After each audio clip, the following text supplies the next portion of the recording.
അതുപോലെ തന്നെ verification certificate നമ്മൾ CGFNS വെരിഫിക്കേഷൻ എൻഗ്രസാറിന് USA, UK, കാനഡ, ഓസ്ട്രേലിയ തുടങ്ങിയ എല്ലാ യൂറോപ്യൻ രാജ്യങ്ങളിലേക്ക് പോകുന്നതിന്റെ പ്രോസസ്സിംഗ് നഴ്സിംഗ് മന്ത്ര ചെയ്യുന്നുണ്ട്. അപ്പോൾ അത് ചെയ്യുമ്പോൾ തന്നെ നമുക്ക് പലപ്പോഴും ഈ വെരിഫിക്കേഷന്റെ ഡോക്യുമെന്റുകൾ അത്യാവശ്യമായിട്ട് വരും.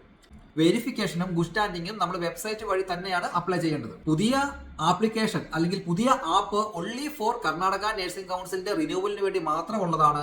ഗുഡ് സ്റ്റാൻഡിങ്ങിന് ചെയ്യാനും വെരിഫിക്കേഷൻ ചെയ്യാനും വെബ്സൈറ്റ് വഴിയാണ് നമ്മൾ അപ്ലൈ ചെയ്യേണ്ടത്. ഈ ഒരു പോയിന്റ് നിങ്ങൾ മറന്നു പോകരുത്. UAE ജോബിന് നമുക്ക് കയറണമെങ്കിൽ 6 മന്ത് വാലിഡ് ആയിട്ടുള്ള ഗുഡ് സ്റ്റാൻഡിങ് വേണം. നിങ്ങൾക്ക് ഇപ്പോൾ 5 മന്ത് ആയിട്ട് ഓൾറെഡി 5 മന്ത് ആയിട്ടുള്ള ഒരു ഗുഡ് സ്റ്റാൻഡിംഗ് ആണ് നിങ്ങളുടെ കയ്യിലുള്ളത്. ഇതുവരെ നിങ്ങൾക്ക് ജോലിക്ക് കയറാൻ പറ്റിയിട്ടില്ല എന്നുണ്ടെങ്കിൽ നമ്മൾ എത്രയും പെട്ടെന്ന് തന്നെ അടുത്ത ഗുഡ് സ്റ്റാൻഡിങ്ങിന് അപ്ലൈ ചെയ്തിടുക. നമ്മൾ അതിന് വേണ്ടിയിട്ട് ഇനി ഒരു 6 മാസം കഴിയാൻ വേണ്ടി നിന്ന് കഴിഞ്ഞാൽ ചിലപ്പോൾ നമുക്ക് ജോലി കിട്ടുമ്പോൾ ഈ ഗുഡ് സ്റ്റാൻഡിംഗ് സർട്ടിഫിക്കറ്റ് കിട്ടണമെന്നില്ല.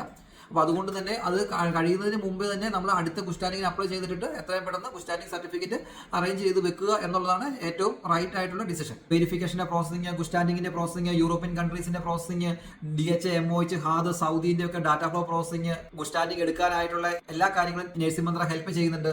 സോ ഈ പ്രോസസിംഗ് ചെയ്യണമെങ്കിൽ അല്ലെങ്കിൽ ഇത് റിലേറ്റഡ് ആയിട്ടുള്ള എന്ത് ഡൗട്ട് ഉണ്ടെങ്കിലും നിങ്ങൾക്ക് ഫീൽ ഫ്രീ ആയിട്ട് നഴ്സിംഗ് മന്ത്രന്റെ വാട്സ്ആപ്പ് നമ്പറിൽ കോൺടാക്ട് ചെയ്യാം. അപ്പം എല്ലാവർക്കും ഒരു ഡിലേയും ഇല്ലാണ്ട് കർണാടക നഴ്സിംഗ് കൗൺസിലിൽ നിന്ന് മുന്നോട്ടേക്കുള്ള എല്ലാ പ്രോസസിംഗും നല്ല രീതിയിൽ ചെയ്യാനായിട്ട് കഴിയട്ടെ.